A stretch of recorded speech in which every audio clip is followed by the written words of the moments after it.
who came first and second in the 100 meters race. And then the former Olympian gold medalist, came third, and our own very own Nigerian Ajayi finished in the 6th position. This is his first professional outing. He turned 21. Happy belated birthday to you, Ajayi, and we hope you, improve and get better so you can, come close to finish the podium. And again, the American who came third had a race with someone who is not a professional racer, who is not a professional athlete yet, talking about IShowSpeed, and he defeated him. And then when he defeated him, I think he defeated him twice in a track, and then he called for the Athletic Federation in the US for him to go represent Nigeria, the US in Japan, but that didn't happen, and IShowSpeed has the last laugh. And it's just so interesting to see how all of this pan out. A whole lot of activities going on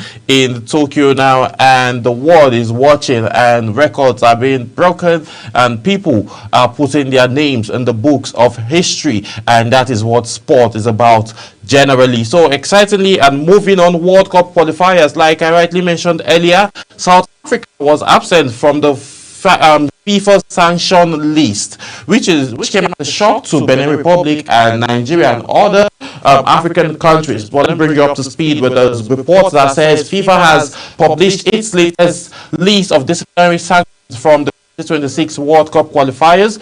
South says midfielder Tokobo Mokone, who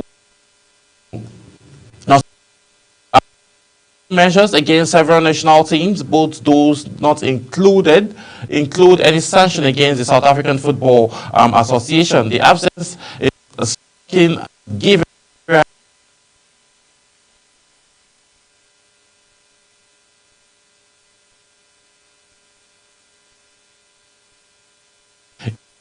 series during their 2-1 home win over Benin Republic in November 2023. He was cautioned in the 54th minute of the game. Malodi Showdown's midfielder was also booked in the 52nd minute during their 3-1 win over Zimbabwe in June of 2024. He was then named in their starting lineup during their first game against Lesotho, playing 82 minutes before he was replaced by Thailand Mampata. His participation in the Group C encounter has sparked calls for punishment, with critics arguing that South Africa should forfeit the 3 points and concede a 3-0 technical defeat accordingly, which is supposed to be so. And then looking at it now, according to FIFA World Cup qualifying rules, a player is ineligible to play a substantial match after accumulating 2 yellow cards, and that was what happened. Now, FIFA, what's up? Why was South Africa not giving sanctions, and then other teams, other countries, other national teams were given these sanctions based on the fact that they played players that are not eligible, sometimes in terms of age, and also players that have accumulated 2 yellow cards. So we'll see what the response of FIFA would be, because the country like Nigeria and Benin would actually not let this slide, because mostly Nigeria will not let this slide because the NFF shouldn't let this slide, because a point deduction from them and then other point deductions from other groups can give the Super Eagles an advantage to qualify for the World Cup. You know what I'm saying? That's if they get to win the next 2 matches that they need to play, and then South Africa and Benin probably draws or loses their match, which I don't think is possible. But now, our fingers are crossed. We are going to hear from FIFA again to see what would happen to South Africa if a point will be deducted from them, and if they would get any form of punishment. So we'll see how all of that pans out. So moving on to talking football, Kwara United confident of hosting Confederation Cup in Ilorin. The stadium, it's not fixed yet. I don't think so. Kwara United official says they remain hopeful of hosting CAF Confederation Cup home tie against Ghana's Ante Kotoko in Ilorin, despite the ongoing uncertainty over the approval of the club's Rashidi Yekini Stadium. The club's media officer Ayodeji Ismail told our correspondent that the renovation at the stadium is progressing quickly, and that The club is waiting for the formal inspection by African Football Governing Body, obviously CAF. If this works out for us, he says, we should be playing at home because renovation is going on massively, Ismail explained. The dressing room and other facilities are being worked on, but we are waiting for the official confirmation and announcement from CAF. For now, we are hopeful we will be allowed to play in Ilorin. According to Ismail, the facility has not yet been inspected by CAF, and the last assessment was conducted by the Nigerian Football Federation officials about a month ago, just before the start of the domestic league season. So we will see what would happen if they would get a confirmation from CAF to go and to play in Ilorin. But if that doesn't happen, the Godswill Akpabio International Stadium will be the place where this match will be played, and then we'll see how all of that pans out moving forward. But basically, I think from what Ismail is saying, from their own points, they feel that playing in Ilorin will give them more advantage to win the match because they have their home court, their home field advantage. They will have all of their fans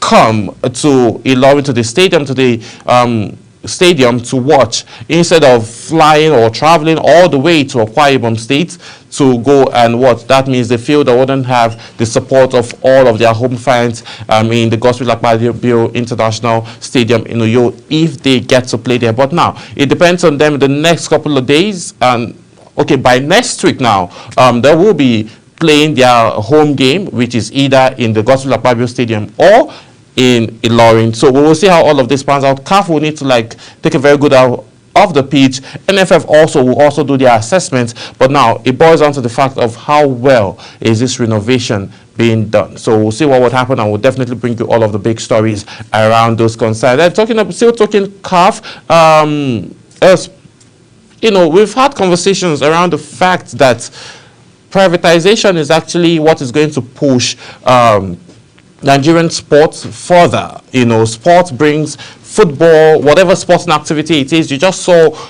thousands of crowd at Tokyo watching different sporting activities, and all of this being sponsored by private institutions, private organizations. So back home here, BetNaija backs Rebel Stars for CAF CL Glory. Leading betting company in Nigeria has announced a headlining partnership with NPFL champions, reigning NPFL champions Remo Stars. The club set its sights on becoming the first Nigerian side since Eyimba in 2004 to win the CAF Champions League. The partnership represents a significant investment in Nigerian football as Remo Stars prepare to defend their league crown while pursuing continental glory. From a grassroots academy in Kenya to lifting the NPFL trophy in 2025, Remo Stars have demonstrated that the youth-driven football can achieve now with financial backing. The club is targeting an even more ambitious goal. Football is in the heart of many young people in Nigeria, and they are looking forward for more collaboration. We are looking forward for more collaboration. So this is not just the job of the government alone. Private institutions need to come in hand to be able to make and push sports development in Nigeria forward.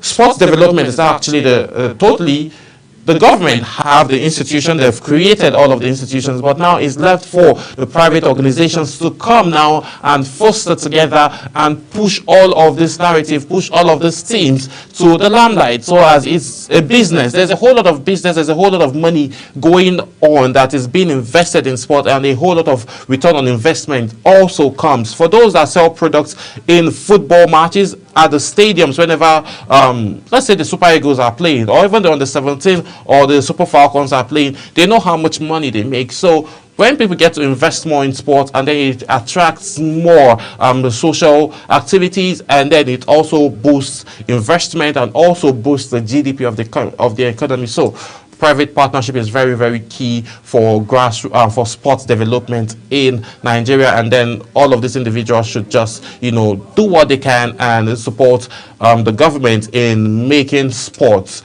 a very good force that would help, take out youth from the streets, take them out from crime, from drug abuse, and all of that. You just name it. But sport is a very, very good platform, and young individuals are very hungry to represent their country. So kudos to this company, betting company, that is supporting Remo Stars, and we are hoping to see that Remo Stars would go perform better in half and also perform better in the domestic league. So moving on, let's move to UEFA Champions League, as Mourinho is set to take over as Benfica coach, as the manager was fired after a 3-2 defeat yesterday, which was actually shocking to me. I watched a bit of the match.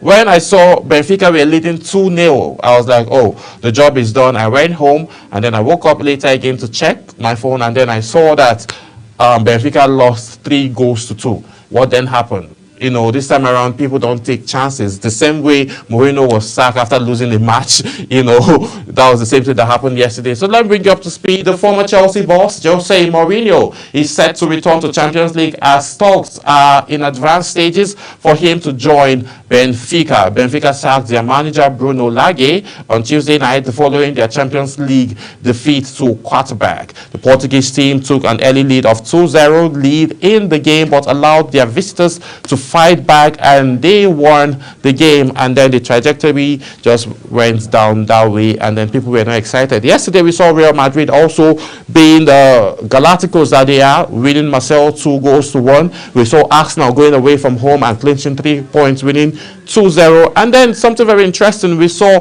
Borussia Dortmund and Juventus logging it out. They played as if they were playing the quarterfinals already. They logged it out, and then they settled for a 4-4 draw. Wow, a lot of goals were scored yesterday. Every team scored in the Champions League. Tottenham Hotspur, we saw them, and their particular first assignment, or rather second assignment. The first was in the EPL, and then the second now in Champions League, and he won his first match 1-0 against Villarreal. It's just so exciting. So now I'll bring you highlights of all of these matchups.